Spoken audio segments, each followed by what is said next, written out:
Live okay yes okay चलिए ठीक है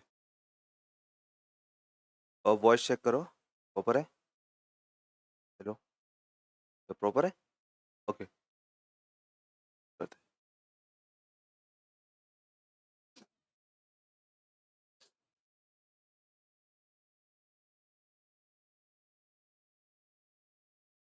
या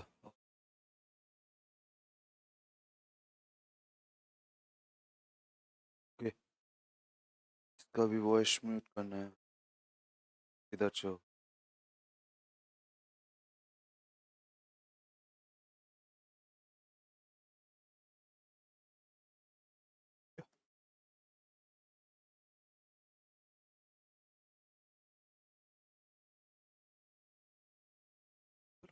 हम live good morning all of you कैसे हो सभी लोग मुझे लगता है सभी ठीक होंगे चलिए तो आज जैसे कि थंबनेल और टाइटल में आपने देखा ही होगा कि आज हम किसके बारे में बात करने वाले हैं नेशनल एजुकेशन पॉलिसी 2020 के बारे में बात करने वाले हैं ओके देखिए बहुत इंपॉर्टेंट टॉपिक है सारे एग्जाम जितने भी टीचिंग एग्जाम्स हैं उनमें एनईपी आने वाला है ओके आ रहा है और आने वाला भी है क्योंकि नेशनल एजुकेशन पॉलिसी के बारे में बात हो रही है इससे ये पता चल रहा है कि पूरे देश में एजुकेशन सिस्टम कैसे काम करेगा कौन बताएगा आपको एनईपी 2020 बता रहा होगा ओके तो चलिए आज हम इसके एक स्टोरी के रूप में जानेंगे कब क्या हुआ कैसे हुआ फिर कैसे कमेटी बनी क्या उसकी गाइडलाइंस थी क्या उसने रिकमेंडेशंस थी देन जब ये लागू हुई तो क्या क्या चेंजेस के साथ ये लागू हुई है क्योंकि अभी तक एनईपी अगर बात करें तो कितनी एनईपी आ चुकी हैं देखिए इंडिया इंडिपेंडेंस कब हुआ 1947 में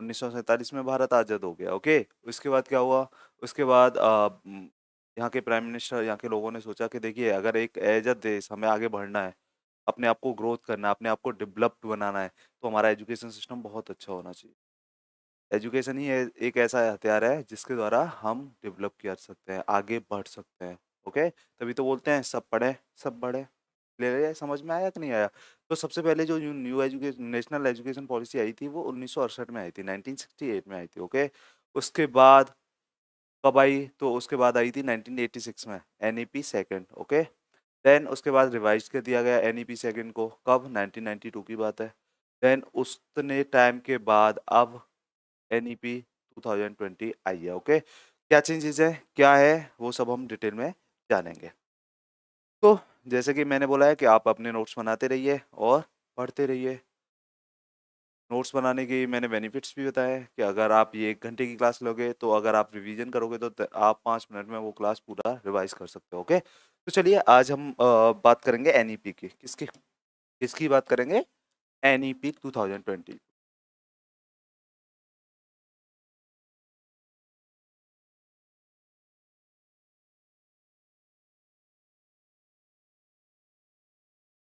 तो पहले कहानी सुन लेते हैं जिससे क्या होगा कहानी सुनने से समझ में आएगा तो देखिए इससे पहले इसका फुल फॉर्म क्या है सर तो फुल फॉर्म लिख लीजिए फुल फॉर्म होगा नेशनल एजुकेशन एजुकेशन पॉलिसी क्या नेशनल एजुकेशन पॉलिसी तो इसका मतलब हो गया नेशनल का मतलब हो गया पूरे देश में चलने वाली है एजुकेशन सिस्टम कैसे पॉलिसी करेगा उसके बारे में बात करेगा ये अच्छा ये पता चल गया कि सर अब तक कितनी एनईपी आ गई हैं मतलब नेशनल एजुकेशन पॉलिसी कितनी आ गई हैं तो उसके बारे में बात कर लेते हैं देखिए ब्रीफ में तो हम इसी को समझेंगे डिटेल में तो इसी को ही समझेंगे बस शॉर्ट में थोड़ा सा हम उसके बारे में एक बना दें उससे क्या होगा कि आपका एक आइडिया हो जाएगा कि अब तक कब आई है देखिए सबसे पहले जो एनईपी आई थी वो आई थी 1968 में इस कब आई थी 1968 में उसके बाद एनईपी आई जिसे हम सेकंड एनईपी बोलते हैं वो आई 1986 में कब आई थी 1986 में उसके बाद अब आई है एनईपी थर्ड ओके कब आई है 2020 में भाई ये मार्कर ऐसे क्यों कर रहा है ओके तो आज हम किसके बारे में डिस्कस करने वाले हैं इस वाली एनईपी 2020 के बारे में डिस्कस करने वाले हैं डिटेल में ओके तो चलिए क्या होता है सुन लेते हैं कब की बात है 2014 की बात है कब की बात है 2014 की बात है ओके सर। सेंट्रल गवर्नमेंट के इलेक्शन होने वाले थे, किसके? सेंट्रल गवर्नमेंट के इलेक्शन होने वाले थे। तो एक पार्टी थी जिसने क्या किया, अपने मैनिफेस्टो में बोला, मैनिफेस्टो का मतलब होता है घोषणा पत्र में, कि अगर हम सरकार में आएंगे तो क्या क्या करने वाले हैं, वो होता है हमारा मैनिफेस्टो, उस पार्टी का मैनिफेस्टो। तो एक पार्टी थी जिसका नाम था बीजेपी, उसने क्या किया कि अगर हम गवर्नमेंट बनाए या हमारी गवर्नमेंट आई तो हम क्या करेंगे, नेशनल एजुकेशन पॉलिसी लेके आएंगे। तो मैनिफेस्टो में बीजेपी के में ये था, बीजेपी के मैनिफेस्टो में था क्या, कि अगर हमारी गवर्नमेंट आती है तो हम क्या लेके आएंगे, एनईपी लेके आएंगे। ओके। तो 2014 के सेंट्रल गवर्नमेंट के इलेक्शन हुए और बीजेपी जीत गई। अब उसने जो मैनिफेस्टो में वादा किया था यहाँ के लोगों के साथ, तो उसे फुलफिल करने का टाइम आया। ओके। तो उस टाइम की, कब के टाइम की, उस टाइम की बीजेपी गवर्नमेंट की सेंट्रल गवर्नमेंट थी, नरेंद्र मोदी प्राइम मिनिस्टर थे, और HRD, ministry of human resource and development, जो एमएचआरडी थी, उसका जो कैबिनेट मिनिस्टर थी वो थी स्मृति ईरानी। कौन थी? स्मृति ईरानी।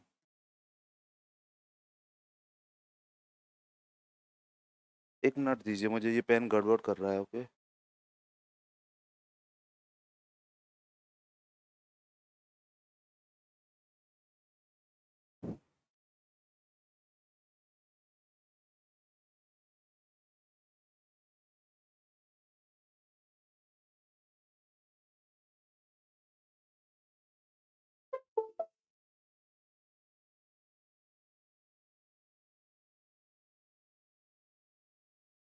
पेन बहुत गड़बड़ कर रहा है, ये ऐसे ब्लिंक हो रहा है, इसे ठीक करो।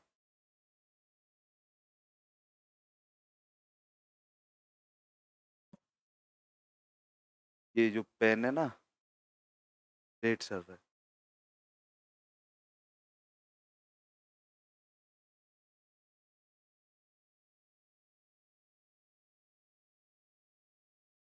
नहीं, यही कलर था। अब सही चल रहा है। चले ठीक है। ठीक है, दोबारा से कंटिन्यू करते हैं इस चीज़ को। ओके। क्या हुआ कि 2014 में बीजेपी की गवर्नमेंट बन गई, उसने क्या किया, अब जो मैनिफेस्टो में वादा किया था कि हम नेशनल एजुकेशन पॉलिसी लेके आएंगे, अब उस वादे को पूरे करने की बात आती है। तो 2015 की बात है, कब की बात है, अब 2015 की बात है। Ministry of human resource and development, MHRD ministry होती थी, इसकी जो कौन थी, कैबिनेट मिनिस्टर कौन थे, तो स्मृति ईरानी जी थी। कौन थी? स्मृति ईरानी जी। इन्होंने क्या किया, बोला कि एक कमेटी बनाई, क्या बनाई, एक कमेटी बनाई। ओके सर, कमेटी बना दी। उसको चेयर कौन कर रहा था, मतलब मान ली ये कमेटी बन गई, इसमें बहुत मेंबर हैं। ओके। एक चेयरपर्सन भी होगा जो इसे लीड करेगा, उसका नाम था टीआरएस, क्या नाम था, टीआरएस सुब्रमण्यम, सुब्रमण्यम था। ओके, क्लियरली समझ में आ गया। इन्होंने क्या इनसे बोला कि देखिए, हम चाहते हैं कि नेशनल एजुकेशन पॉलिसी के लिए आप ड्राफ्ट तैयार करें, कि क्या क्या रिकमेंडेशंस होनी चाहिए, कैसे एजुकेशन सिस्टम काम करे अब भारत में। ओके, इस सब के बारे में तो इस कमेटी ने, जो टीआरएस सुब्रमण्यम की चेयरपर्सन में आई थी, उसने 2017 में अपनी रिपोर्ट सबमिट की। क्या किया, अपनी रिपोर्ट सबमिट की। बट गवर्नमेंट को वो रिपोर्ट और रिकमेंडेशन ज़्यादा अच्छे नहीं लगे। उन्होंने बोला कि देखिए, ये आप ठीक है, ऐसे तो बहुत हम चेंजेस करते ही आ रहे हैं, थोड़ा सा और कुछ चाहिए, मतलब ऐसा करिए कि जो अब तक खामियां हैं, एजुकेशन सिस्टम की जो खामियां हैं, वो आगे ना रहें। तो फिर दोबारा से 2017 में एक कमेटी बनाई गई। क्या किया गया, एक कमेटी बनाई गई। कब की बात है, तो 2017 की बात है। तो 2017 में फिर से एक कमेटी बनाई गई। ओके सर, फिर से एक कमेटी बना देते हैं। अच्छा, इस कमेटी को जो चेयर कर रहा था, चेयरपर्सन कौन था इस कमेटी का, तो इसकी बात करें, उस आदमी का नाम था के कस्तूरी रंजन। क्या नाम था, के कस्तूरी रंजन। ये कौन थे, तो इसरो के फॉर्मर चीफ थे। इसरो क्या है, इंडियन स्पेस रिसर्च ऑर्गेनाइजेशन है। भाई, भारत की स्पेस रिसर्च ऑर्गेनाइजेशन, उसको क्या बोला जाता है, इसरो बोला जाता है। उसका जो चीफ थे वो ये थे, के कस्तूरी रंजन। इन्हें इस कमेटी का क्या बनाया गया, चेयरपर्सन बनाया गया। और इस कमेटी ने अपनी रिकमेंडेशंस दी कब, 2019 में। गवर्नमेंट को अच्छी लगी और गवर्नमेंट ने उन्हें फोर्स कर ला दिया। कब, 9 जुलाई 2020 को उस चीज़ को बोल दिया कि देखिए आप भारत की या इंडिया की नेशनल एजुकेशन पॉलिसी ये रहने वाली है। ओके, क्लियरली समझ में आ गया? तो इतना पता चल गया कि किस कमेटी की रिकमेंडेशन पे ये एनईपी आई है, तो के कस्तूरी रंजन जो फॉर्मर इसरो चीफ थे, उनकी जो कमेटी थी, उनकी रिकमेंडेशंस पे ये वाली रिपोर्ट आई और एनईपी सबमिट कर दी गई है। ओके, कहानी समझ में आ गई है या नहीं आ गई? देखिए, हो क्या रहा था इन भारत में जो इंडियन एजुकेशन सिस्टम चल रहा था, क्या कर रहे हैं, जो इंडियन एजुकेशन सिस्टम चल रहा था, वो क्या कर रहा था, वो लोगों को एम्प्लॉयमेंट नहीं दे पा रहा था। लोगों को एम्प्लॉयमेंट नहीं दे पा रहा है। देखिए, आप आज भी आपने देखा होगा बहुत सारे लोग अनएम्प्लॉयमेंट हैं, तो बहुत सारे लोग बेरोज़गार हैं। उसकी वजह क्या है, मान लीजिए लोगों ने मास्टर्स कर रखी है, पीजी कर रखा है, बट उनके अंदर स्किल ही नहीं है। वो कोई काम ही नहीं कर सकते, बस उन्हें अगर गवर्नमेंट नौकरी मिल गई तो ठीक है, वरना वो स्किल्ड नहीं है, वो कोई काम ही नहीं कर पाएँगे। एक पीजी पोस्ट ग्रेजुएशन आदमी, जिसकी गवर्नमेंट नौकरी नहीं है, और एक अनएजुकेटेड आदमी, दोनों को एक जैसा ही काम करना पड़ रहा है। अगर आपको फिजिकल वर्क ही करना है तो देन आपको क्यों मतलब मास्टर्स करने की क्या ज़रूरत थी? वो तो आप वैसे ही कर सकते थे। तो इसका मतलब ये पता चल गया कि जो हमारा एजुकेशन सिस्टम है, वो क्या कर रहा है, वो हमें ऐसा नहीं है कि हमें एम्प्लॉयमेंट के लिए तैयार कर रहा हो या हमारे फ्यूचर ओरिएंटेड हो। वो बस रिजल्ट्स, डिग्री और इस सब पे ही, मतलब क्या किस पे फ़ोकस्ड है? कि रिजल्ट्स पे, डिग्री देने में, इस सब पे फ़ोकस्ड है। उसका एम्प्लॉयमेंट से कोई मतलब लेना-देना नहीं है, लोगों के फ्यूचर को लेके कोई लेना-देना नहीं है। तो हम क्या करेंगे, अब ऐसा एजुकेशन सिस्टम लेके आएँगे, जिससे क्या होगा कि हम लोगों को स्किल बना सकें। उसके लिए क्या करना पड़ेगा, पूरा फाउंडेशन बिगाड़ना पड़ेगा, पुराना वाला नया फाउंडेशन क्रिएट करना पड़ेगा। समझ में आ रहा है या नहीं आ रहा? नई से दोबारा दीवार बनानी पड़ेगी, ऐसा नहीं है पुरानी दीवार में कुछ चेंजेस कर दें, इससे काम नहीं चलेगा। अब दोबारा से हम कुछ नया बनाते हैं, ओके? तो इस के कस्तूरी रंजन वाली जो कमेटी थी, उन्होंने एक बहुत सारी रिकमेंडेशन दी कि हमारी नेशनल एजुकेशन पॉलिसी कैसी होनी चाहिए, आगे हम क्या-क्या करने वाले हैं, ओके? क्लियरली समझ में आ गया? तो हमें पता है कि जो हमारा एजुकेशन सिस्टम है, वो 3 तरह से काम करता है। किन एस्पेक्ट में काम करता है? 3 एस्पेक्ट में काम करता है। कौन-कौन से में? एक तो स्कूल एजुकेशन होती है। कौन-सी होती है? School education. स्कूल एजुकेशन में बात करें तो कौन-कौन सी आ गई? प्राइमरी एजुकेशन भी आ गई, सेकेंडरी एजुकेशन भी आ गई, अपर सेकेंडरी भी एजुकेशन भी आ गई, हायर सेकेंडरी होती है। देन हायर एजुकेशन, मतलब 12th के बाद की बात हो रही है। किसकी बात हो रही है? 12th के बाद की बात हो गई।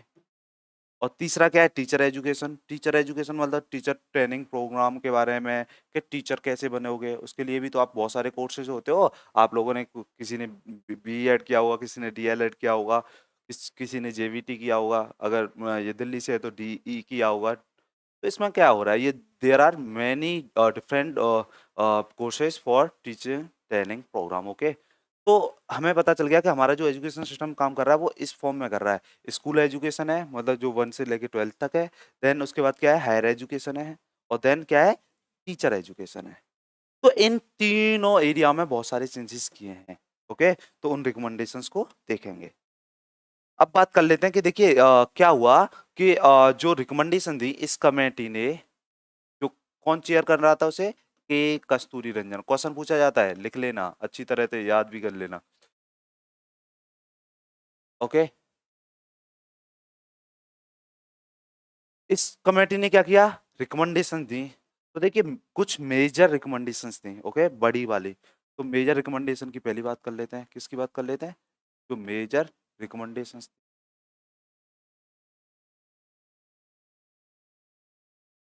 तो देखो क्या बोला, उन्होंने बोला कि देखिए पहला तो एक काम करना है, क्या, कि जो ministry of human resource and development है ना, एमएचआरडी है ना, जिसका नाम क्या है, मानव संसाधन विकास मंत्रालय, के मंत्रालय का नाम है, उसे चेंज करेंगे आप किसमें, एजुकेशन मिनिस्ट्री में। किसमें, एजुकेशन मिनिस्ट्री।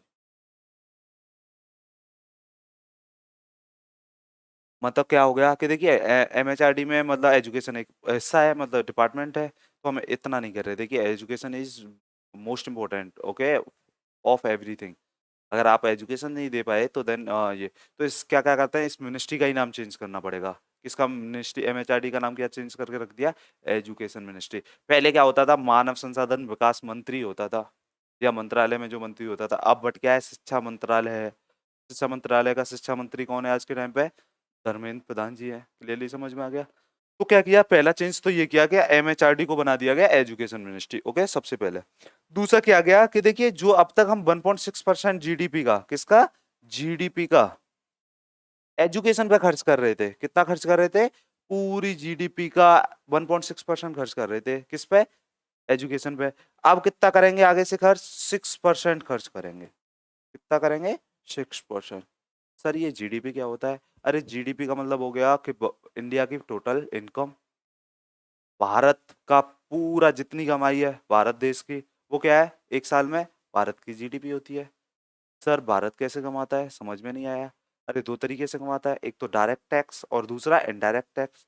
डायरेक्ट टैक्स का मतलब सर कि जितने भी गवर्नमेंट एम्प्लॉई हैं वो तो सारा टैक्स देते ही हैं, डायरेक्ट टैक्स देते हैं, या फिर इनकी जिन जो प्राइवेट सेक्टर में भी लोग हैं पर जिनकी एक पर्टिकुलर इनकम लेवल से ज़्यादा है वो भी डायरेक्ट टैक्स दे रहे हैं। क्लियरली समझ में आ गया? सर हम भी दे रहे हैं क्या? हाँ, आप भी दे रहे हो। आप कौन सा टैक्स देते हो? इनडायरेक्ट टैक्स देते हो।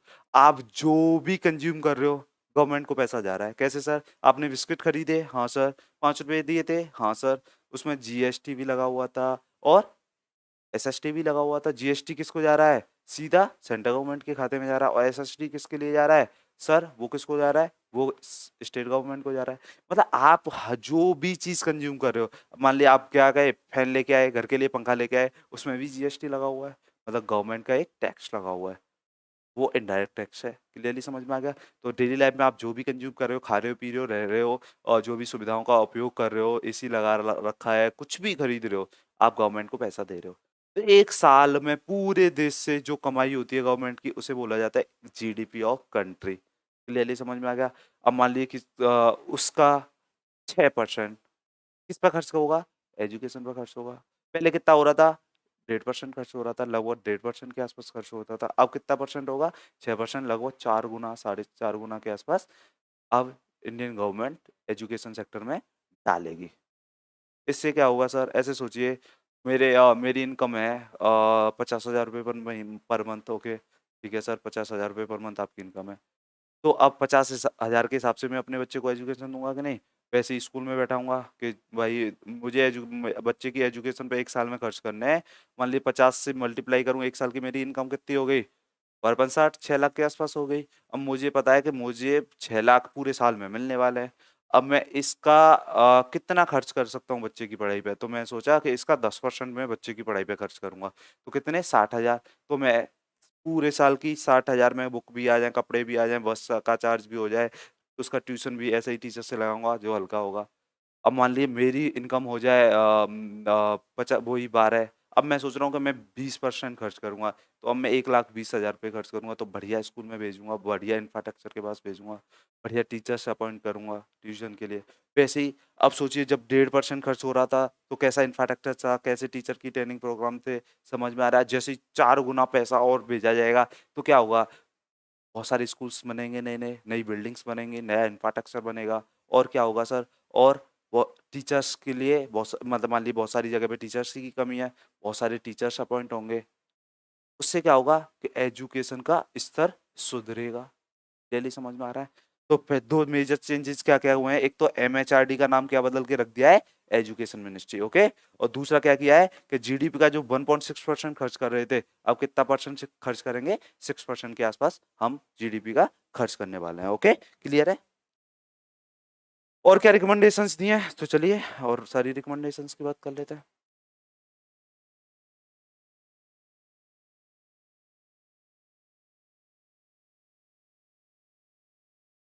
तो देखिए, सबसे पहले बात करते हैं स्कूल एजुकेशन में क्या चेंज किया है इन्होंने। किसमें?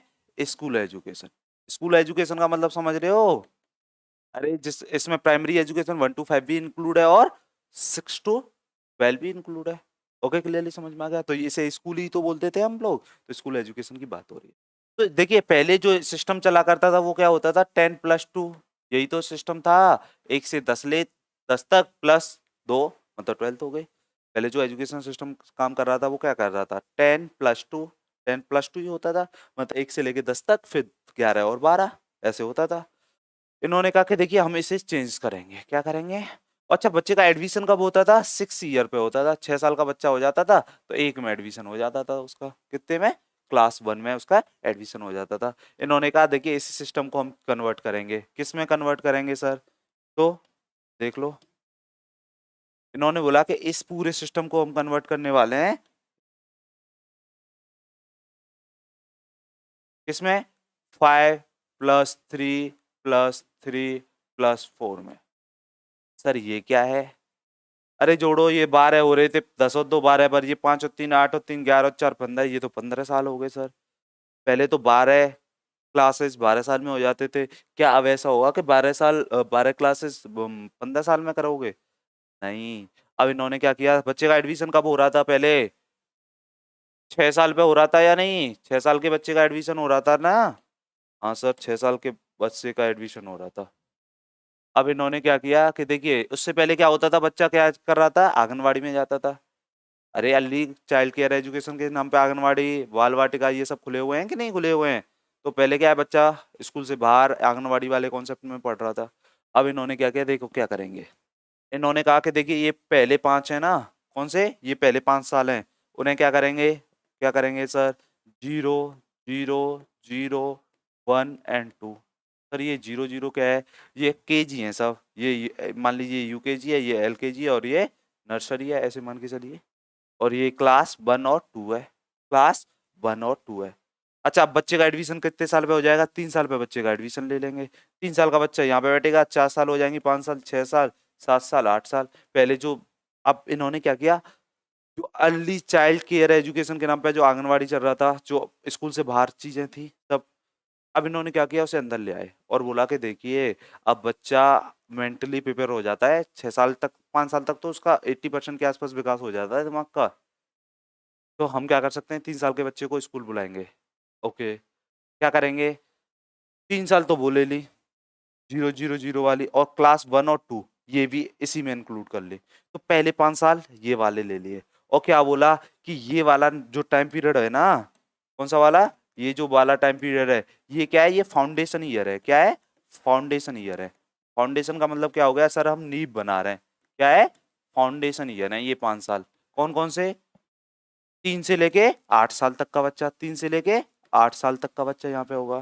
तो 3 तो केजी पढ़ेगा और 1 और 2 पढ़ेगा। अच्छा सर, यहाँ पे क्या करने वाले हैं, ये पढ़ाने क्या वाले हैं? Learning by doing, learning by playing, खेलते खेलते हुए शिक्षा की बात करेंगे। लर्निंग विदाउट बर्डन, मतलब बिना बिना बैग की बात करेंगे। There is no bag in this time. 5 साल कोई बैग नहीं होगा, व्यवस्था होगा ही नहीं, बुक्स भी नहीं होंगी, कुछ भी नहीं होगा। क्या करेगा बच्चा? बच्चा क्या करेगा? ऐसे ही आएगा स्कूल में, खेलते खेलते हुए एजुकेशन लेगा। कैसे सर? हम यहाँ पे क्या करेंगे, हम यहाँ पे बच्चों को प्राइमरी नॉलेज देंगे। प्राइमरी मतलब किसी भी चीज की प्राथमिक नॉलेज। कैसे? नंबर्स के बारे में नॉलेज देना, अल्फाबेट के बारे में नॉलेज देना। क्लियरली समझ में आ रहा है? मतलब उसे संख्या ज्ञान करा रहे हैं, भाषा के अल्फाबेट, वर्णमाला, ये सब सिखा रहे हैं। खेलते-खेलते हम सारी चीज़ों को सिखाएँगे। तो ये क्या है, ये फाउंडेशन ईयर है। यहाँ पे हम ज़्यादा फ़ोकस किस पे कर रहे हैं? किसी भी सब्जेक्ट, मतलब ज़्यादा सब्जेक्ट भी नहीं है। क्या है? लैंग्वेज सब्जेक्ट है 1-2, ओके, और थोड़ा बहुत मैथमेटिक्स है। मैथमेटिक्स में भी बच्चे को संख्या का ज्ञान दिखा रहे हैं, न्यूमेरिकल वैल्यूज़ के बारे में। थोड़ा बहुत एडिशन, सब्ट्रैक्शन सिखा दिया, मतलब घटाना और जोड़ना सिखा देंगे। चलिए समझ में आ गया, खेलते-खेलते हुए। अभी क्या होता है, मान लीजिए बच्चा हो जाता है 7 साल 7-8 साल का, बट उसपे ना तो जोड़ आ रहा है, ना घटा आ रहा है। ना तो एडिशन आता है, सब्ट्रैक्शन भी नहीं आता। वजह क्या है कि एजुकेशन सिस्टम में कुछ खामियाँ हैं। फिर उन्होंने बोला कि देखिए हम जो पहले 5 साल हैं, कौन से वाले? ये वाले 5 साल, ये किसके लिए रख रहे हैं? 0 0 0, इसका मतलब 3 केजी, और क्लास 1 और क्लास 2। पहले 1 से 5 तक स्कूल होता था ना, अब क्या करने वाले हैं ये? 0 0 0 1 और 2, मतलब 5 साल पहले ये रहने वाले हैं। क्लियरली समझ में आ गया? एक सेक्शन ये बाँट दिया। इसे क्या बोला गया है? ये फाउंडेशन ईयर है। मतलब हम क्या तैयार कर रहे हैं? नींव तैयार कर रहे हैं। अरे घर बनाते हो तो क्या बनाते हो सबसे पहले? नींव। अगर नींव ही सोचिए मजबूत नहीं बनी, कमजोर बन गई, तो बिल्डिंग बनाने का कोई फायदा है? वो तो गिर जाएगा। इससे अच्छा है कि नींव को मजबूत बनाइए। अच्छा मजबूत बनाएंगे तो कितने भी स्टोरी लगा दीजिए, 1 मंजिला, 2 मंजिला, 3 मंजिला, 4 मंजिला, अगर नींव मजबूत है तो ले जाएगा, वरना 1 मंजिल ही रहना पड़ेगा। क्लियरली समझ में आ गया? तो पहले 5 साल ये क्या करने वाले हैं, ये समझ में आ गया? कि हाँ सर, ये तो समझ में आ गया। चलिए दोबारा ये पूरा हटा के दोबारा लिख लेते हैं, ओके? हम बात कर रहे थे स्कूल एजुकेशन की। किसकी बात कर रहे थे? स्कूल एजुकेशन की। ओके, तो क्या बोला मैंने कि पहले जो सिस्टम चलता था 10+2, उसे रिप्लेस कर दिया है। हाँ सर, किस में रिप्लेस कर दिया है? किसमें? 5+3+3+4। ओके, पहले 5 का मतलब समझ में आया था, 0 0 0 1 और 2। क्या बोला गया था इसे? इसे बोला गया था सर फाउंडेशन ईयर। क्या बोला गया था? Foundation year. मतलब यहाँ पे क्या तैयार कर रहे थे हम? नीम तैयार कर रहे थे। ओके, फिर उठाते हैं किसको? इसको 3 को उठाते हैं। ओके, इसका मतलब ये क्या हो गया? Class third. Okay sir, class fourth. Okay sir, class fifth. Okay, क्या किया है? क्लास थर्ड है, क्लास फोर्थ है एंड क्लास फिफ्थ है। मतलब बच्चा कितने साल का है? यहाँ पे कितने साल था? 3 साल से लेके 8 साल तक का बच्चा था।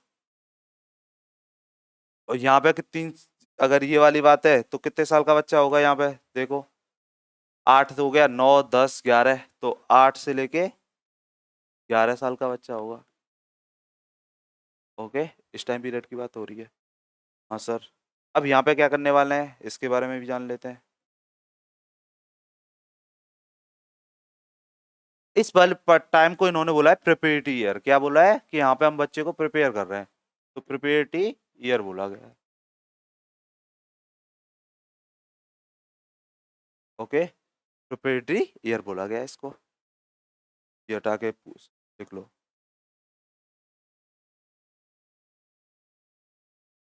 ओके, क्लियरली समझ में आ गया। अब यहाँ पे क्या करेंगे सर?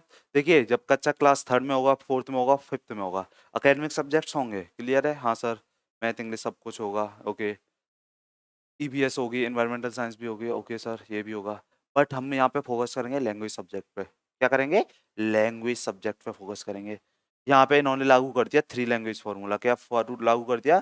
3 language formula. मतलब ये क्या होता है सर? कि एटलीस्ट कम से कम 3 भाषाएं बच्चों को सिखाई जाएंगी। कब कब? क्लास थर्ड में, क्लास फोर्थ में और क्लास फिफ्थ में। मतलब यहाँ पे फोकस किस पे किया गया है? लैंग्वेज पे। कैसे सर? समझ समझ में आई है? अभी तक आप पीजी कर चुके हो? हाँ सर। कुछ लोगों ने यूजी की होगी? हाँ सर। कितनी लैंग्वेज जानते हो? कि सर हम एक तो हिंदी जानते हैं क्योंकि हिंदी हमारी मदर टंग है। अच्छा, लैंग्वेज जानने का मतलब है चारों स्किल्स आनी चाहिए। कौन कौन सी? Writing, listening, speaking and reading. मतलब आप पढ़ना भी जानते हो उस भाषा को, लिखना भी जानते हो, बोलना भी जानता हो, सुनने भी जानते हो उस भाषा को, तब एक भाषा कंप्लीट होगी। तो अभी तक हिंदी तो आती है, पूरा सुनना भी आता है, बोलना भी आता है, लिखना भी आता है, पढ़ना भी आता है। बट इंग्लिश में सर लिख लेते हैं, ओके, सुन भी लेते हैं, ओके, पढ़ भी लेते हैं, पर बोलना नहीं आता। कुछ को बोलना भी आता है। तो एटलीस्ट 2 लैंग्वेज ही आती हैं बस आपको, ज़्यादा से ज़्यादा इंग्लिश और हिंदी आ रही है। आप कितनी ईयर्स के हो गए हो? अगर आपने ग्रेजुएशन कर रखी है तो कम से कम 20 साल के तो हो गए होंगे। तो इसका मतलब हो गया कि कहीं न कहीं कमियाँ हो चल रही थी एजुकेशन सिस्टम में। अच्छा, ऐसे सोचिए, अभी 2 भाषाएँ जानते हो तो 2 जगह की अपॉर्चुनिटी है। अब मान लीजिए एक और भाषा जानते, मान लीजिए पंजाबी जानते, तो आप कहाँ काम कर सकते थे? पंजाब में भी कर सकते थे। तो इसका मतलब अपॉर्चुनिटी और बढ़ जाती, मतलब रोज़गार की संभावनाएँ और ज़्यादा हो जाती। मान लिया अगर आपको तमिल आ रही होती तो कहाँ पे पहुँच जाते? तमिलनाडु में आप एज़ अ टीचर काम कर सकते थे। तो इन्होंने बोला कि देखिए, जैसे ही बच्चा 11 साल का होगा ना, कम से कम 3 भाषाएँ जान लेगा वो। कि कम से कम 3 भाषाएँ जानेगा। कैसे सर? तो 3 लैंग्वेज फ़ॉर्मूला क्या होता है उसके बारे में थोड़ा-सा सर बता दीजिए। बताते हैं। ओके? किसके बारे में? 3 लैंग्वेज फ़ॉर्मूला के बारे में। तो ये हटा देते हैं जब तक। ये लिख लिया ना था कि ये वाले कौन से टाइप होंगे, 3 4 5, दोबारा लिख लेंगे जब 3 लैंग्वेज फ़ॉर्मूला को समझ लेते हैं। हम किसकी बात कर रहे थे? 3 लैंग्वेज फ़ॉर्मूला की।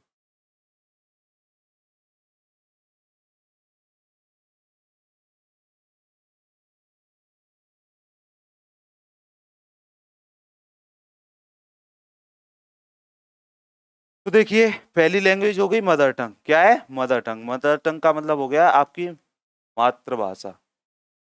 मातृभाषा मतलब जो हमारी माँ ने दी है हमें, मतलब जो हमने बचपन से सीखी, हमारे एरिया में बोली जाती थी, हमारी गली में बोली जाती थी, हमारे रीजन में बोली जाती है, वो क्या होती है? हमारी मदर टंग होती है। तो ये तो कम से कम आनी चाहिए, सब आती है। दूसरा, हिंदी और इंग्लिश। ये सर हिंदी और इंग्लिश का मतलब समझ में नहीं आया। देखिए, जिन लोगों की मदर टंग हिंदी है, जैसे हम कहाँ से रहने वाले हैं, आगरा से, वहाँ कौन सी लैंग्वेज बोली जाती थी, मदर टंग कौन सी थी, हिंदी। तो हमें पहले ही यहीं पे हिंदी सीख ली है, तो अब दोबारा हिंदी थोड़ी सीखेंगे, यहाँ पे हमें कौन सी सीखनी पड़ेगी, इंग्लिश। जबकि कोई मान लीजिए बच्चा पंजाब का था, तो उसने वहाँ मदर टंग कौन सी रही होगी उसकी, पंजाबी रही होगी। कौन सी रही होगी, पंजाबी रही होगी। अब वो यहाँ पे क्या सीखेगा, वो हिंदी सीखेगा। वो क्या सीखेगा, हिंदी सीखेगा। क्लियरली समझ में आ गया। अच्छा, तीसरी क्या होगी, अदर स्टेट लैंग्वेज होगी, एनी अदर स्टेट। मतलब ये क्या है सर, कि मान लीजिए ये आदमी है यूपी से, आगरा से। ओके सर, ये आगरा से हो गए सर, आप ही मान लो कि आप ही आगरा से हो। ओके चलो मान लिया। हमारी मदर टंग क्या थी, हिंदी थी, तो हमने हिंदी तो सीख ली। देन हमने और क्या सीख लिए, चलो इंग्लिश भी सीख ली सर। अब हमें क्या कर सकते हैं, एनी अदर स्टेट लैंग्वेज और सिखाई जाएगी, कोई भी चूज कर लो। मान लिए पंजाब की पंजाबी चूज कर लो, मान लिए उड़ीसा की उड़िया चूज कर लो। क्लियरली समझ में आ गया। भारत में कितनी बोली लैंग्वेज बोली जाती है, 22 लैंग्वेज है, जो कॉन्स्टिट्यूशनल अथॉर मतलब संविधान के द्वारा प्रस्तावित है। कितनी लैंग्वेज है, 22 है। तो 22 में से कोई भी सीख सकते हो जो अपनी ना हो। मान लीजिए मैंने सीख लिया गुजराती, तो एज ए टीचर मैं कहाँ काम भी कर सकता हूँ, गुजरात में भी काम कर सकता हूँ कि नहीं कर सकता। अब अभी मान लीजिए मैं हिंदी ओरिजिन में, मतलब यूपी में कर सकता हूँ, उत्तराखंड में हिंदी बोली जाती है, हरियाणा में बोली जाती है, दिल्ली में बोली जाती है, राजस्थान में बोली जाती है, मध्य प्रदेश में, यहीं पे काम कर सकता हूँ। ओके, अगर मैंने गुजराती भी सीखी होती उस टाइम पे, तो अब मैं कहाँ और कहाँ काम कर सकता था, गुजरात में भी काम कर सकता था। इसका मतलब मेरे लिए एम्प्लॉयमेंट की ज़्यादा चांसेस हैं, मतलब ज़्यादा लड्डू हैं मेरे पास खाने के लिए। क्लियरली समझ में आ रहा है कि नहीं आ रहा। तो अब क्या है, बच्चा जैसे ही कौन से टाइम पे होगा, ये वाला क्लास थर्ड, क्लास फोर्थ और क्लास फिफ्थ, तो उसे कम से कम 3 भाषाएं सिखाई जा रही होंगी। मतलब उसे भाषा बोलना भी, लिखना भी, पढ़ना भी और सुनना भी सब आएगा। 11 साल का बच्चा हुआ, उसे 3 लैंग्वेज आ रहे हैं। देखिए साइंटिफिकली प्रूफ है, साइंस ने भी प्रूफ किया है कि जिस आदमी को ज़्यादा लैंग्वेज आती हैं, वो आईक्यू के बेसिस पे ज़्यादा अच्छा होता है। वजह क्या है सर, मान ली मुझे 4 लैंग्वेज आती हैं, तो मैं आईक्यू कैसे मेरा अच्छा हो जाएगा। अरे 4 लैंग्वेज आएगी तो ज़्यादा कंज्यूम करोगे ना, ज़्यादा चीज़ें पढ़ोगे ना। मान लीजिए गुजरात, मुझे गुजराती आ रही होती, तो मैं गुजरात लैंग्वेज में जितने भी नॉवेल्स हैं या जितनी भी चीज़ें हैं वो भी पढ़ रहा होता, तो मेरा आईक्यू और ज़्यादा शार्प हो रहा होता। तो जितनी डायमेंशंस में आप खुलोगे, उतने ज़्यादा आप परफेक्ट होगे। तो 3 लैंग्वेज फॉर्मूला समझ में आ गया। एक तो मदर टंग आनी चाहिए, दूसरी हिंदी और इंग्लिश में से एक चूज करने होगा। अगर आपकी हिंदी है तो देन आपको इंग्लिश पढ़नी पड़ेगी, अगर और कोई रही है तो हिंदी पढ़नी पड़ेगी। देन तीसरी क्या है, कोई भी स्टेट की एक लैंग्वेज और आपको सिखाई जाएगी। ओके, क्लियरली समझ में आ गया। मुझे लगता है इतना समझ में आ गया होगा। तो ये कब हो रहा था, तो ये प्रिपेरेटरी ईयर में हो रहा है। कौन से सालों में हो रहा है,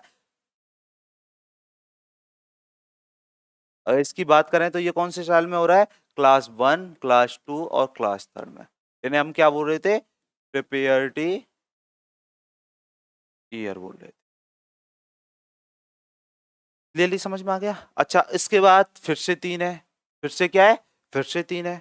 तो देख लीजिए ये 3 कौन से हैं। तो ये क्लास कौन सी है, देखिए ये क्लास थी थर्ड, सॉरी ये गलत लिख गया है, इसे हटा देते हैं, कंफ्यूज मत होना, क्योंकि 1 2 तो यही इंक्लूड कर लिए थे ना, 1 और 2 तो यही इंक्लूड कर लिए थे हमने। तो ये क्लास की बात करें तो कौन सा है, थर्ड, फोर्थ और फिफ्थ। ओके, ईयर की बात करें तो बच्चा 8 से लेके 11 साल तक का है। अच्छा, अब कौन सी क्लास की बात होगी सर, 6 की बात होगी, 7 की बात होगी, 8 की बात होगी, ये वाला 3 उठा लिया। ओके, ये बच्चा कब का है, तो सर देखिए 11 से 14 साल का तक का बच्चा होगा, ये भी पता चल गया। अच्छा, इसको क्या बोला गया है, इसको बोला है सेकेंडरी। क्या बोला गया है, सेकेंडरी।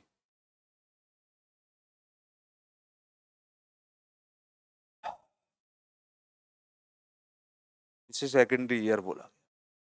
अच्छा, यहाँ पे क्या हो रहा होगा सर, कक्षा 6 में, 7 में, 8 में, देखिए बाकी सब्जेक्ट सब चल ही रही होंगी, जो पहले से मैथ चल रहा है, साइंस चल रही है, इंग्लिश चल रही है, हिंदी चल रही है, जो भी लैंग्वेज चल रही है। इसके साथ भी क्या होगा कि एक क्या होगा सर, इधर दिख रहा है ना, इस जगह पे दिख रहा है। ओके, एक लिस्ट होगी, किसकी सर, ये लिस्ट किसकी होगी,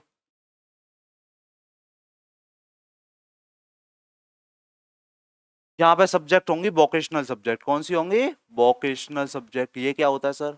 वोकेशनल सब्जेक्ट का मतलब क्या होता है? अब तक हमने पढ़ी है, देखिए आप मैथ, इंग्लिश, हिंदी, ये सब कौन सी सब्जेक्ट हैं? हिस्ट्री, पॉलिटी, इकोनॉमिक्स, सब एकेडमिक सब्जेक्ट्स हैं। ओके, ये नॉलेज को लिए कर रहे हैं आपको। बट क्या ये आपको वोकेशनल देंगे? वोकेशन देंगे नहीं, ज्यादा से ज्यादा टीचर वाला दे सकती हैं, और तो नहीं देंगे। तो क्या है, कुछ वोकेशनल सब्जेक्ट हैं, जैसे म्यूजिक हो गया, डांस हो गया, क्लियरली समझ में आ गया। और सर आर्ट एंड क्राफ्ट हो गया, जैसे प्लम्बर वाला हो गया, इलेक्ट्रीशियन का काम हो गया, ये सब क्या है?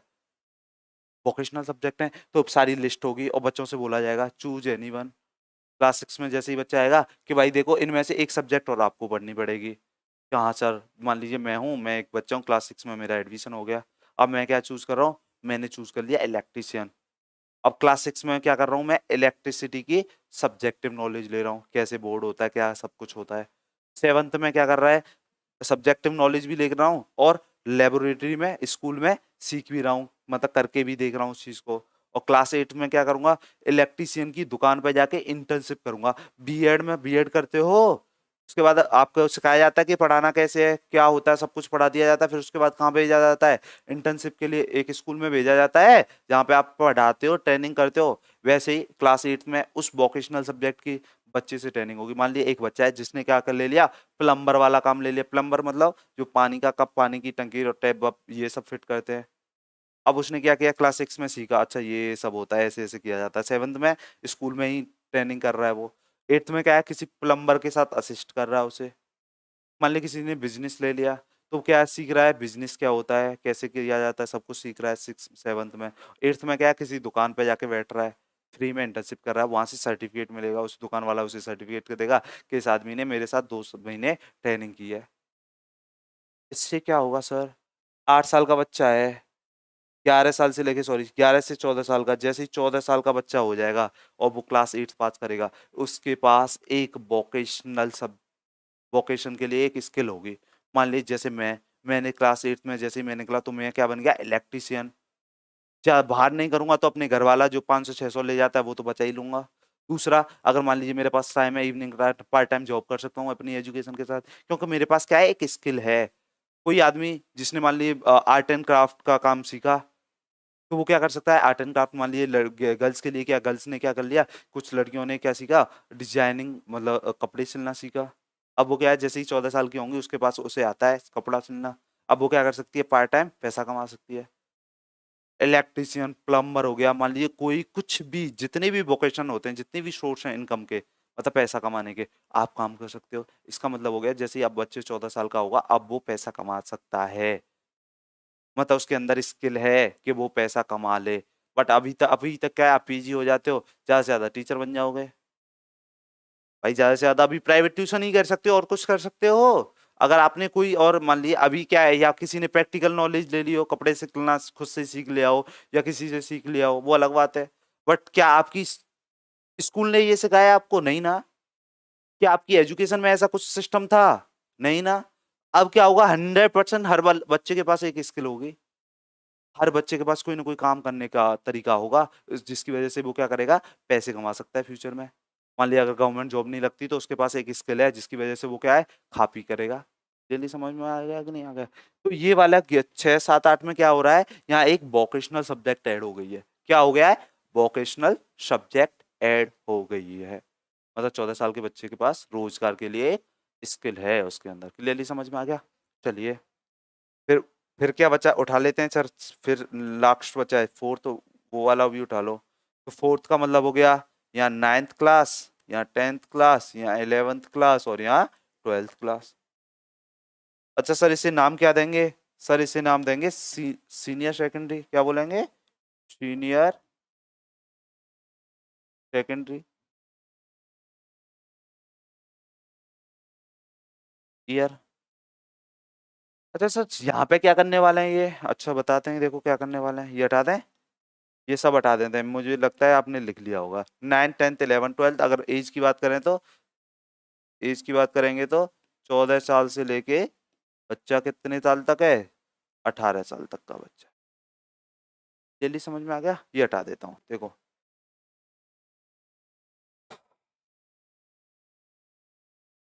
हम कर रहे थे 5 + 3 + 3 + 4 किसकी बात कर रहे हैं? ये वाले 4 की बात कर रहे थे।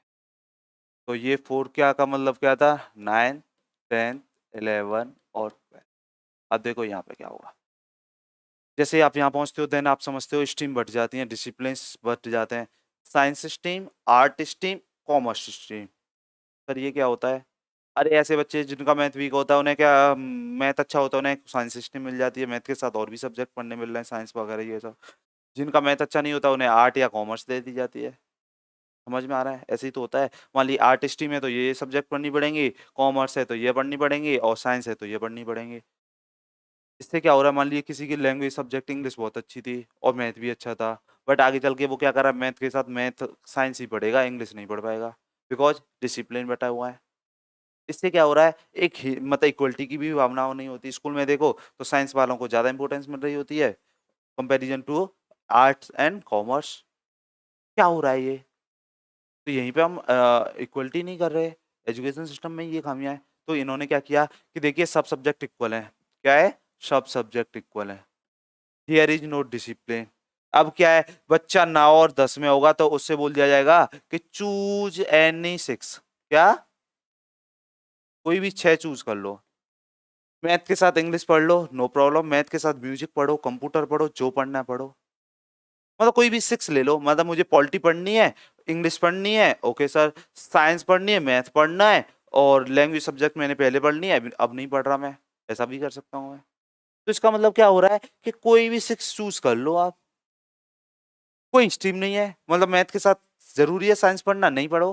मैथ के साथ मैं तो पढ़ूंगा आर्ट के सारे सब्जेक्ट, मैथ के साथ मैं पॉलिटी, इकोनॉमिक्स और ज्योग्राफी पढ़ने वाला हूँ। मतलब जो मेरे इंटरेस्ट की सब्जेक्ट हैं, जो मुझे अच्छी लगती हैं वो पढ़ूंगा मैं आगे चल के। क्लियरली समझ में आ गया? उन्हीं का एग्जाम देने वाला हूँ, उन्हीं का रिजल्ट आएगा। तो 6 एनी 6 आप चूज कर सकते हो। अच्छा सर यहाँ पे 11 12 में चूज एनी 5, चूज एनी 5। तो एक मान लीजिए यहाँ पे जो 6 चूज की थी उनमें से एक छोड़ दो, 5 उन आगे की चूज कर लो। डेली समझ में आ गया? या फिर मान लीजिए 9 और 10 में और सब्जेक्ट पढ़ ली, अब कोशिश करूंगा और भी सब्जेक्ट पढ़ लूं, मैं उनकी भी नॉलेज रख लूं। उससे क्या होगा कि देयर इज नो डिसिप्लिन। कोई भी इक्वलिटी नहीं है, मतलब डिसइक्वलिटी है ही नहीं, सब सिमिलरिटी है। कोई भी मतलब ऊपर और नीचे है ही नहीं। क्या साइंस स्ट्रीम ज्यादा अच्छी है, आर्ट स्ट्रीम बेकार है, या कॉमर्स स्ट्रीम बीच की है? ऐसा तो नहीं होगा। आप कोई भी सब्जेक्ट जो आपका मन कर रहा है आप चूज कीजिए और आप उस सब्जेक्ट को पढ़ लीजिए। क्लियर है या नहीं है? तो इससे क्या होगा? इससे क्या होगा? आप अपनी इंटरेस्ट की सब्जेक्ट पढ़ने वाले हो। क्या पढ़ने वाले हो? अपनी इंटरेस्ट की सब्जेक्ट पढ़ने वाले हो। तो स्कूल एजुकेशन में जो जो चेंजेस आए समझ में आ गया या नहीं आ गया? कि हाँ सर स्कूल एजुकेशन में जो जो चेंजेस आए समझ में आ गया। पहले 5 साल 0 0 0 1 और क्लास 1 और क्लास 2, फिर class third, class fourth, class fifth, फिर क्लास 6, क्लास 7, क्लास 8, फिर क्लास 9, 10 एंड 11 एंड 12। क्लियरली समझ में आ गया? पहले फाउंडेशन ईयर, फिर प्रिपरेटरी, फिर सेकंड ईयर, फिर सीनियर सेकेंडरी। क्लियरली समझ में आ गया? अब दूसरा क्या था? हायर एजुकेशन में क्या चेंजेस किए हैं सर? हायर जो एजुकेशन है उसमें क्या चेंजेस किए हैं बताते हैं। तो इन्होंने बोला कि देखिए किसी भी प्रोग्राम में, मतलब किसी भी प्रोग्राम का मतलब क्या है सर? अरे बीए करते हो या बीकॉम करते हो, जो भी करते हो, या बीएससी किया है, अगर आपने 1 साल कंप्लीट किया है, क्या किया है? 1 साल कंप्लीट किया है, तो उस चीज का आपको सर्टिफिकेट मिल जाएगा। क्या मिल जाएगा? सर्टिफिकेट मिल जाएगा। दूसरी बात, अगर 2 साल कंप्लीट कर लिए, मतलब पहली साल और 2 साल कंप्लीट कर दिए, तो उस चीज का आपको डिप्लोमा मिल जाएगा। क्या मिल जाएगा? उस चीज का आपको डिप्लोमा मिल जाएगा। अगर मान लिए किसी साल के 3 साल कंप्लीट किए हैं, तब आपको क्या मिलेगी? डिग्री मिलेगी। अभी तक क्या होता था? मान लिए 1 साल पास कर ली, 2 साल पास कर ली, तीसरे साल में फेल हो गए, तो कोई फायदा था पहली साल और दूसरी साल का? अब तो फेल हो, आपको ग्रेजुएशन की तो डिग्री नहीं मिलेगी। या फिर मान लीजिए मतलब बीए फर्स्ट ईयर कर ली और बीए सेकंड ईयर के लिए पैसा नहीं था, या फिर मान लीजिए ऐसी जगह पे थे, ऐसे मान लीजिए दिल्ली में कोई आए बिहार का बच्चा और वो पहली साल में एडमिशन ले, उसने पहली साल पास कर ली, दूसरी साल में क्या हुआ? उसके फैमिली में कुछ मिस हैपनिंग हो गई, अब वो क्या कर रहा है? उसे घर जाना पड़ेगा। अब क्योंकि घर चला गया तो वो यहाँ आगे कंटिन्यू नहीं कर पाया, तो क्या हो गया? वो तो बेकार हो गई उसकी 1 साल। जो उसने एफर्ट्स डाले थे उसका कोई रिजल्ट ही नहीं निकल पाया। अब क्या है? मान लिया आपने 1 साल किसी भी कोर्स का कंप्लीट किया है तो आपको सर्टिफिकेट मिल जाएगा, 2 साल किए हैं तो डिप्लोमा मिल जाएगा, 3 साल कंप्लीट कर लोगे उस चीज का तब मिलेगी डिग्री। अच्छा सर। दूसरी, मान लिया आपने एक सर्टिफिकेट ले रखा है किसी भी प्रोग्राम का, हाँ सर, 4 साल आपने कुछ भी नहीं किया, 5वें साल आपने याद किया कि इस सर्टिफिकेट को डिप्लोमा में चेंज कर लूं। किस में चेंज कर लूं? डिप्लोमा में चेंज कर लूं या डिग्री में चेंज कर लूं। तो क्या करना पड़ेगा उसे? डायरेक्ट सेकंड ईयर में एडमिशन मिल जाएगा। या जो बिहार का बच्चा यहाँ पहली साल दिल्ली से करके गया, वो चाहे तो दूसरी साल में एडमिशन ले सकता है, बिहार की यूनिवर्सिटी में ले सकता है, सीधे सेकंड ईयर में एडमिशन मिल जाएगा, क्योंकि उसके पास सर्टिफिकेट है पहली साल का। क्लियरली समझ में आ रहा है ना कि उसके पास क्या है? सर्टिफिकेट है पहली साल का। अच्छा, दूसरी क्या है कि देयर इज नो डिसिप्लिन। कोई भी सब्जेक्ट के साथ कुछ भी पढ़िए, मतलब आपको ये है कि 3 सब्जेक्ट अगर प्रोग्राम कर रहे हो तो 3 सब्जेक्ट लेनी है ग्रेजुएशन में, और मास्टर्स में तो एक है ही। अगर किसी भी डिग्री ऑनर्स कर रहे हो तो देन एक ही सब्जेक्ट पढ़नी पड़ेगी, उसके साथ कुछ इलेक्टिव सब्जेक्ट्स होंगे, ठीक है, और कुछ स्किल सब्जेक्ट्स होंगे। बट समझ में आ रहा है या नहीं आ रहा है? इससे क्या फायदा होगा सर? देखिए, अगर एक साल मेरा मन है, मैंने एक साल दिल्ली से की, मुझे लगा कि अब यहाँ अच्छा नहीं लग रहा या मैं यहाँ पर अब सर्वाइव नहीं कर सकता, तो दूसरी साल मैंने कहीं और से कर ली, तीसरी साल मैंने कहीं और से कर ली, अपने हिसाब से कर ली। अगर यहाँ से एक साल की है तो यहाँ से सर्टिफिकेट ले लिया। अगर जब वहां से दूसरी साल कंप्लीट करूंगा तो उस चीज का डिप्लोमा मिल जाएगा, और तीसरी साल कंप्लीट करते ही मुझे क्या मिल जाएगी? डिग्री मिल जाएगी। तो अब जो जो ईयर वेस्ट जा रहे थे, क्या जा रहे थे, जो बेकार जा रहे थे, वो अब तो नहीं जाने वाले हैं। 1 मिनट दीजिए, ओके।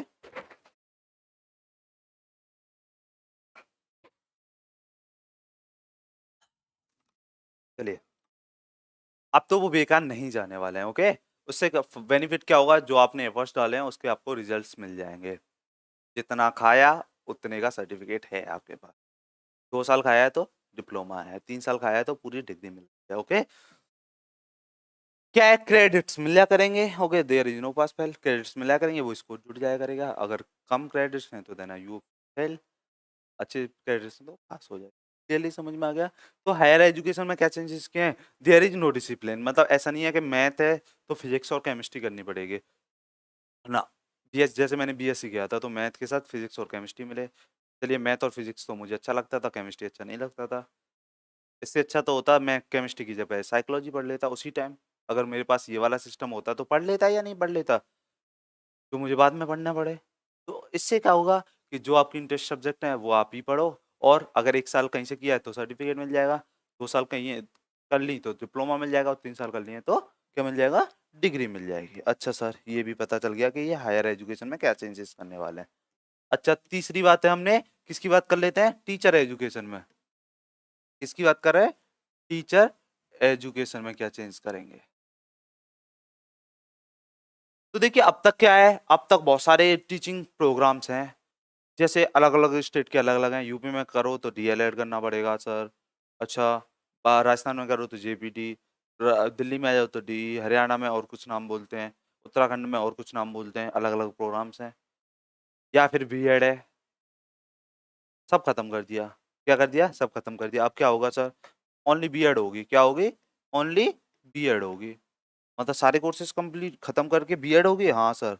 पर ये बीएड भी कितनी तरीके की होगी? 3 तरीके की होगी। कैसे सर? अगर आपने 12th कर रखी है, 12th के बाद टीचर बनना चाहते हो, तो आपके पास टाइम है बीएड करने का, जो कितने साल की है? 4 साल की है। कितने साल की है? 4 साल की। इसे क्या बोलेंगे? इंटीग्रेटेड बीएड बोलेंगे, जिसमें यूजी इंक्लूड है। मतलब ये 12th के बाद हो जाएगी। अगर मान लिया आपने ग्रेजुएशन कर रखी है, मतलब यूजी कर रखी है, तो देन आपको बीएड करनी पड़ेगी टीचर बनने के लिए। वो कितने साल की होगी? 2 साल की होगी। कितने साल की होगी? 2 साल की होगी। अच्छा, मान लीजिए आपने पीजी कर रखी है, पोस्ट ग्रेजुएशन कर रखी है, आप फिर से टीचर बनना चाहते हो, फिर से बीएड करनी पड़ेगी। अब ये बीएड कितने साल की होगी? 1 साल की होगी। समझ में आ रहा है या नहीं आ रहा? सारे टीचिंग प्रोग्राम्स हैं, सब खत्म करके क्या करना है? Only one BEd. बीएड भी कितने तरीके की हो रही है? 3 तरह की। मतलब 12th के बाद बीएड कर रहे हो तो 4 साल की होगी, ग्रेजुएशन के बाद बीएड कर रहे हो तो 2 साल की होगी, और उसके बाद बीएड कर रहे हो, पीजी के बाद बीएड कर रहे हो तो 1 साल की होगी। समझ में आ रहा है या नहीं आ रहा? 12th के बाद 4 साल की बीएड करो और टीचर बन जाओ। ग्रेजुएशन के बाद 2 साल की बीएड करो और टीचर बन जाओ।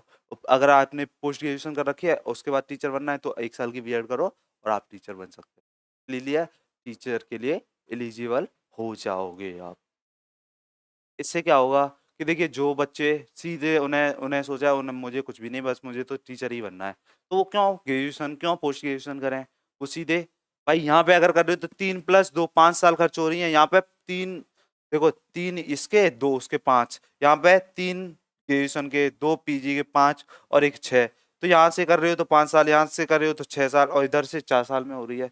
तो जिन लोगों को टीचर ही बनना है, आगे कुछ भी नहीं करना, मतलब हमें टीचर ही बनना है सर, तो वो बच्चे 12th के बाद क्या कर लेंगे, वो 4 साल का टाइम बस 7 साल बिताएंगे, क्यों वो 6 साल खर्च करें, या क्यों 5 साल खर्च करें। क्लियरली समझ में आ रहा है या नहीं आ रहा? ओके, तो अब समझ में आ गया होगा आपके। तो न्यू एजुकेशन पॉलिसी आपके समझ में आ गई होगी। ओके, अच्छा कब से लागू हुई है तो उसके बारे में और बात कर लेते हैं।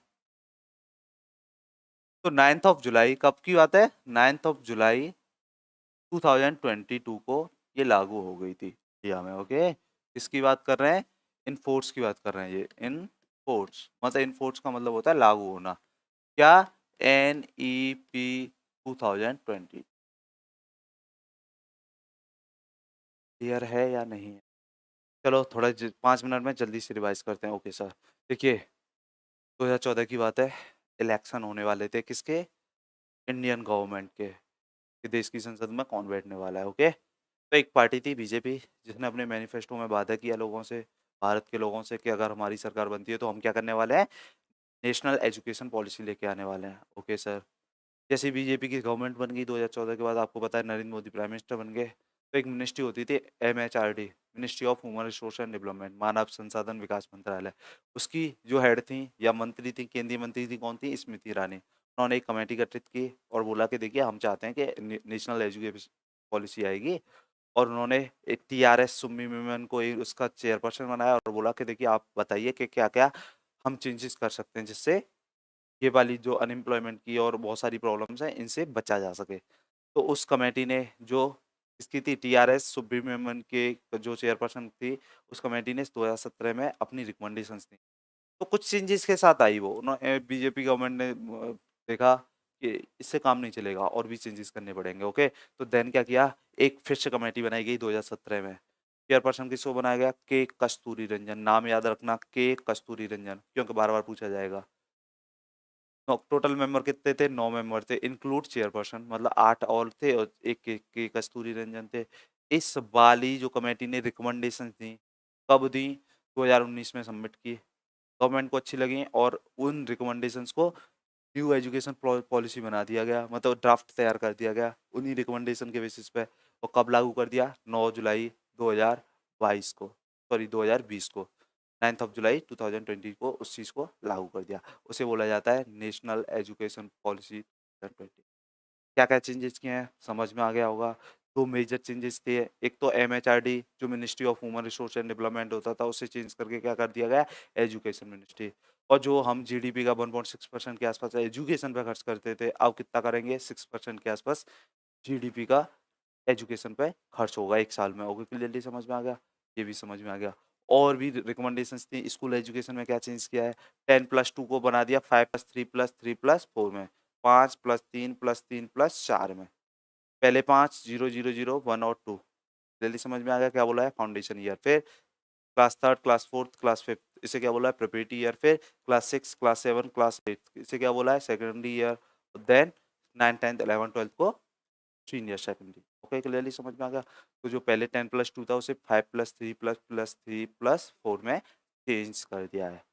लैंग्वेज पे फोकस किया गया है, वोकेशनल एजुकेशन पे फोकस किया गया है। ओके, हायर एजुकेशन में क्या कर दिया गया है, बस जो डिग्री मिलती थी अब 1 साल कंप्लीट करने पर सर्टिफिकेट, 2 साल कंप्लीट करने पर डिप्लोमा एंड 3 साल कंप्लीट करने पर डिग्री मिला करेगी। क्लियरली समझ में आ गया, कहीं से भी कर सकते हो, क्रेडिट आपके चेंज हो जाएंगे। ओके, टीचर एजुकेशन में जो बहुत सारे प्रोग्राम्स चल रहे हैं सबको खत्म करके बस B.Ed बना दिया गया।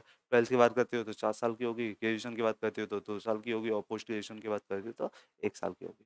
ये बहुत सारे चेंजेस के साथ न्यू एजुकेशन पॉलिसी आ चुकी है, 2020 में लागू हो गई है। अच्छा सर, अभी तो हम देख रहे हैं, अभी तो नहीं चल रहा, धीरे धीरे चेंजेस आ रहे हैं। किसी भी चीज़ को पहले पायलट प्रोजेक्ट की तरह, मतलब कुछ यूनिवर्सिटीज़ में डाली जाएगी, वहाँ देखेंगे कि रिजल्ट्स कैसे आ रहे हैं, फिर पूरे देश में लागू कर दी जाएगी। ओके, क्लियरली समझ में आ गया। ओके, आज के लिए इतना ही रखेंगे। मुझे लगता है आपके समझ में NEP पूरा आ गया होगा, नेशनल एजुकेशन पॉलिसी 2020 आपके समझ में पूरी तरह आ गई है। ओके, चलिए अब क्या करना है, अपने नोट्स बनाइए और रिवाइज़ करते रहिए। दूसरी बात, अगर क्लास अच्छी लग रही है तो वीडियो को लाइक कर लीजिएगा। अगर चाहते हो कि आगे क्लासेस भी लेते रहें सर से, अगर चैनल अब तक सब्सक्राइब नहीं किया है तो चैनल को सब्सक्राइब भी कर।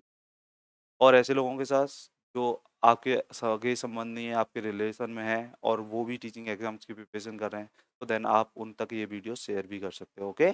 और उनसे बोल सकते हो कि चैनल को सब्सक्राइब कर लें, जिससे उनसे उन्हें ये वीडियोस मिलती रहे, ओके? ठीक है? बस सभी पढ़ें और आगे बढ़ें, ओके? यही हमारा वो रहेगा, सब पढ़ें, सब बढ़ें, ओके?